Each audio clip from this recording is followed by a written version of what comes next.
বেগম খালেদা জিয়া গতকাল লন্ডনের উদ্দেশ্যে ঢাকা ত্যাগ করেছেন। একটা প্রশ্ন আসলে দীর্ঘদিন থেকে রাজনীতির মাঠে আছে। কেউ কেউ সরাসরি বলছিলেন, কেউ আকার ইঙ্গিতে বলার চেষ্টা করছিলেন, বেগম খালেদা জিয়া বিদেশে যাচ্ছেন না কেন? তিনি তো খুব সিরিয়াসলি অসুস্থ। উনি দীর্ঘদিন থেকে তার দল বারবার সরকারকে বলছিলেন তার জামিন দরকার, তিনি যেন বিদেশে যেতে পারেন চিকিৎসার জন্য। এমনকি সরকার এক্সিকিউটিভ আদেশে দেয়া তাকে যখন কারামুক্ত করে দিলেন করোনার সময়, তারপরও তাকে বিদেশে চিকিৎসা নেওয়া যাবে না এই শর্ত দেওয়া হয়েছিল। কারণ ওই অর্ডারের আইনের ওই ধারা অনুযায়ী সরকার চাইলে বিনা শর্তে কিংবা কোনো শর্তের সাপেক্ষে এটা করতে পারে। তো সরকার শর্ত দিয়েছিল। তো তিনি মুক্তি পেলেন শেখ হাসিনার পতন এবং পলায়নের পর। তারপরও অনেকগুলো সময় 5 মাস পর তিনি গেলেন। সো এই প্রশ্নটা মোটামুটি এসে হাজির হয়েছে, তিনি কেন যাচ্ছিলেন না, এখন কেন যাচ্ছেন, এবং সবচাইতে জরুরি কথা, তিনি কি আদৌ আর ফিরে আসতে পারবেন, সেটা নিয়ে কথা বলবো। তার আগে ছোট্ট একটু স্মৃতিচারণ করি। স্মৃতিচারণ, শেখ হাসিনাকে একটু স্মৃতিচারণ। মানে কি বিভৎস সব ভাষায় বেগম খালেদা জিয়া সম্পর্কে ব্যঙ্গ বিদ্রুপ করেছেন তিনি। গতকাল তিনি যখন খালেদা জিয়া যখন লন্ডনের উদ্দেশ্যে রওনা হচ্ছেন, স্বতঃস্ফূর্তভাবে রাস্তার পাশে লাখ লাখ মানুষ তাকে দেখার জন্য দাঁড়িয়েছে, তাকে সমর্থন দিয়েছেন। কি চমৎকার সম্মান! তাকে নিয়ে যাওয়ার জন্য কাতার সরকার একটা এয়ার অ্যাম্বুলেন্স, অত্যন্ত ওয়েল ইকুইপড একটা এয়ার অ্যাম্বুলেন্স পাঠিয়েছে। নট অনলি দ্যাট, তাকে ভিআইপি মর্যাদা দেওয়া হবে ব্রিটেনের বিমানবন্দরে। তারপর তিনি সেখানে ভর্তি হবেন। আর শেখ হাসিনা পালিয়ে ভারতে বসে আছেন, চুরি করে এটা সেটা বলছেন, হম্বিতম্বি করছেন, এবং গেছেন একটা নিকৃষ্ট, বর্বর, অসভ্য, নৃশংস স্বৈরাচারের তকমা নিয়ে বিদ্রুপ করতেন বসে বসে। বেগম খালেদা জিয়া যখন যাচ্ছেন, তার এই স্বতঃস্ফূর্ত ভালোবাসা প্রাপ্তি দেখে ফেসবুকে আমি অনেককে দেখছি, যারা বিএনপি করেন না, তারাও তার এই যাওয়াটার জন্য তার প্রতি শুভকামনা জানাচ্ছেন, দোয়া জানাচ্ছেন, তার অবদান স্বীকার করছেন। আমি বহুবার বলেছি, আজকে আর এখানে রিপিট করছি না, শেখ হাসিনা বিরোধী এই লড়াইয়ে অত্যন্ত গুরুত্বপূর্ণ রোল প্লে করেছিলেন বেগম খালেদা জিয়া। পুরো সময়টাতে তিনি দলের সাথে যেভাবে ছিলেন, এবং আমি ছোট একটু বলে কথাটা বারবার বলা হচ্ছে, উনি ওনার নিজের জীবনে ঝুঁকি নিয়েছেন। 18-তে, 24-এ, 14-তে তো বটেই, কিছু আন্ডারস্ট্যান্ডিং করে আওয়ামী লীগকে ক্ষমতায় থাকতে দিয়ে কিছু সিট ভাগাভাগির প্রশ্নে রাজি হলেই আওয়ামী লীগের সমস্যা ছিল না। তিনি মুক্ত থাকতেন, তিনি দেশের বাইরে যেতে পারতেন। কিন্তু না, লিভার সিরোসিসের মতো এত মারাত্মক একটা প্রাণঘাতী রোগ নিয়েও উনি ওনার লাইফ এক্সপেক্টেন্সি ঝুঁকি নিয়েছেন। ডাক্তারি পরিভাষায় আমরা বলতেই পারি তার আয়ু কমে গেছে। এখন ওনার যে বয়স প্রায় 80, এই বয়সে এই রোগের মোটামুটি সবচেয়ে ভালো যে চিকিৎসা সেটা হচ্ছে লিভার ট্রান্সপ্লান্ট। উনি কতটুকু ফিট আছেন আদৌ সেই প্রশ্ন আছে। অথচ এটা আজ থেকে 6 বছর আগে যদি হতো, 7 বছর আগে যদি হতো, অনেক বেশি ভালো হতে পারতো, এফেক্টিভ হতে পারতো। কিন্তু উনি সেটা গ্রহণ করেননি। মানে আমাদের এই ব্যাপারগুলো একটু মাথায় রাখতে হবে। আজকে যখন সব কৃতিত্ব জুলাই অগাস্টে যারা কিছু করেছে তাকে দেয়া হয়, তখন এটা অন্যায় হয়। যাই হোক, এটা আমাদের মনে প্রশ্ন আসছিল বেগম খালেদা জিয়া, যে কথাটা বলছিলাম, যে উনি মুক্তি পেয়েছেন কিন্তু উনি বিদেশে যাচ্ছেন না কেন? বছরের পর বছর বিএনপির মানুষজন তার মুক্তির জন্য দাবি জানিয়েছেন। এমনকি তাকে যে এক্সিকিউটিভ অর্ডারে মুক্ত করা হয়েছে সেটার জন্য তারা আবেদন করেছিলেন, কিন্তু বিদেশে নিয়ে যাওয়া যাচ্ছিল না। একবার ওনার একটা ছোট সার্জিক্যাল প্রসিডিওর করার জন্য বিদেশ থেকে সার্জনরা এসে সেটা করে দিয়ে গেছেন এই লিভার সিরোসিসের জন্য। সেটা তার ইমিডিয়েট যে ক্রাইসিস সেটা কমিয়েছে, কিন্তু যাচ্ছিলেন না। 5 মাস উনি মুক্ত, কিন্তু যাচ্ছিলেন না। ফলে স্বাভাবিকভাবে আমরা অনেকে ইন্টারপ্রিট করেছি এর মধ্যে নিশ্চয়ই কোনো রাজনৈতিক হিসাব নিকাশ আছে। প্রাথমিকভাবে সবার যে বা সবচেয়ে কমন যে ইন্টারপ্রিটেশনটা ছিল সেটা হচ্ছে তিনি আসলে ভয় পাচ্ছেন। কারণ জনাব তারেক রহমান দেশে নেই বহু বছর, এবং তার আদালতে এতগুলো মামলা আছে, বিশেষ করে রায় হয়ে যাওয়া মামলা। মানে আমরা নিশ্চয়ই জানি যে একটা মামলা যেটা রায় হয়ে যায়নি, সেটার জন্য যে কেউ যদি আসেন তিনি সেটা জামিন নিতে পারেন। কিন্তু যেগুলো রায় হয়ে গেছে সেগুলোর জন্য কেউ যদি দেশে আসেন, তিনি যদি পুলিশের রিচের মধ্যে আসেন, তাকে গ্রেফতার করতে হয়, এবং তার অনেকগুলো মামলা। সুতরাং তার জামিনের একটা লম্বা প্রসেস। ওগুলো জামিন পাওয়া যাবে যেগুলো কনভিকশন হয়ে গেছে, কারণ আপনি যখন উচ্চতর আদালতগুলোতে সেগুলোতে আপিল করবেন, তখন সেটার জন্য আপনি জামিনের জন্য তার আগেই আপিল করা যায়, কিন্তু এই পুরো প্রসেস উইল টেক টাইম। এবং আমরা সোফা যা দেখছি, জানাব তারেক রহমানের আইনজীবীরা এবং তিনি মিলে তারা সিদ্ধান্ত নিয়েছেন, এটা বলাই যায় যে সরকারের এক্সিকিউটিভ অর্ডারে কোনো মামলা দিয়ে তারা কিছু করছে না, তারা বিচারিক প্রক্রিয়া দিয়ে পুরোটা আসতে চান।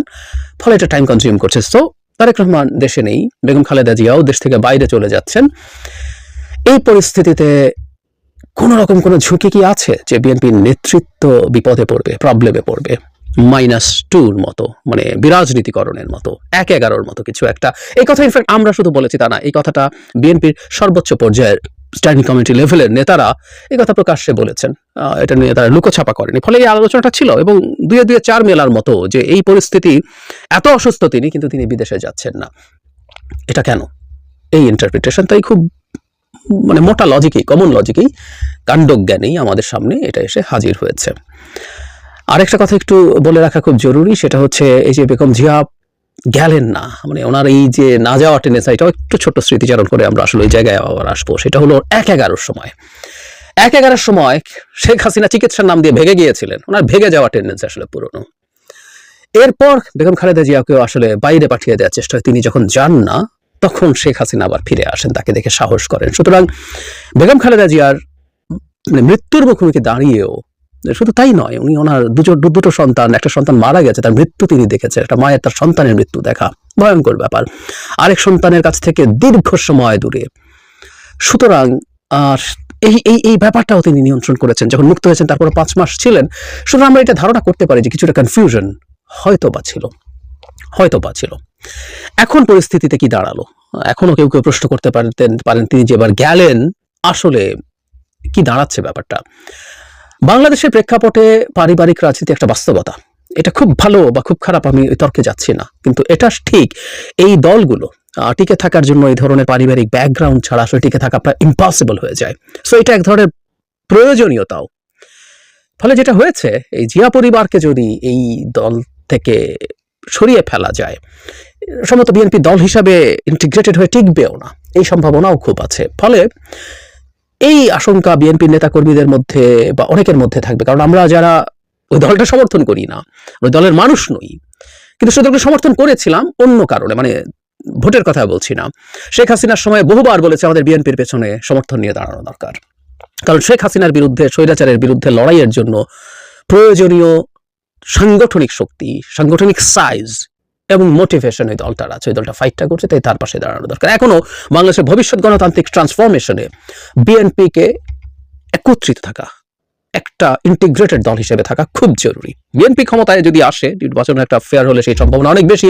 যদি তারা খারাপ কিছু করেন, সবাই আবার শোরগোল করবো, আমরা আবার করব, বা যে কারোই তখন অপশন থাকবে পরের নির্বাচনে তাকে ভোট না দেওয়ার। কিন্তু বিএনপিকে এইভাবে রাখতে হবে, এইভাবে থাকতে হবে, এটা একটা জরুরি ব্যাপার। এর সাথে অল্টারনেটিভ দল হোক, ছাত্ররা দল করছেন, সেটাও খুব সাকসেসফুল হোক, আমরা চাই আরো অনেক ভোট এবং এই কম্পিটিশন চলতে থাকুক। যে কথাটা বলছিলাম, সুতরাং এটা একত্রে আছে কিনা এটা আসলে দরকার। সুতরাং বেগম খালেদা জিয়া যখন এখন যাচ্ছেন, আমরা মানে এই প্রশ্ন কারো কারো এখনো আছে। দেখলাম বিবিসি বাংলা দীর্ঘ একটা রিপোর্টও করে ফেলেছেন তারা, কিন্তু আমি মনে করি আসলে শঙ্কা নেই, এটারই একদম ক্লিয়ার একটা বহিঃপ্রকাশ ছিল কিছুদিন আগে। সেটা হচ্ছে আমাদের সেনাপ্রধান বেগম খালেদা জিয়ার সাথে দেখা করেছিলেন। এর মধ্যে নিশ্চিতভাবে এই মেসেজ উনি দিতে চেয়েছেন, বাংলাদেশে যে নির্বাচনী রাজনীতি আছে ভবিষ্যতে, তার মধ্যে বিএনপি একটা অতি গুরুত্বপূর্ণ ফ্যাক্টর, এবং ইলেকটোরাল ডেমোক্রেসি বাংলাদেশে চালু হতে যাচ্ছে, সেনাপ্রধান সেটাকে এন্ডোর্স করেছেন। এবং বেগম খালেদা জিয়ার সাথে দেখা করার মধ্যে এটাও এন্ডোর্স করেছেন যে বিএনপিকে নিয়ে কারো যদি কোনো পরিকল্পনা থাকে, আমি বলছি না এটা কারো আছে, কিন্তু কারো যদি কোনো পরিকল্পনা থাকে, আমি জানি না, ইনফ্যাক্ট আমি বিএনপি খুব উঁচু পর্যায়ের নেতারা যখন এটা বলছেন, তখন এটা পলিটিক্যাল রেটরিক একরকম হতে পারে, চাপে রাখার জন্য সরকারকে, আবার বাস্তবে তারা কোনো তথ্য পেয়ে থাকতে পারে, তাদের তথ্য পাওয়ার সোর্স নিশ্চয়ই আমার চাইতে অনেক বেশি।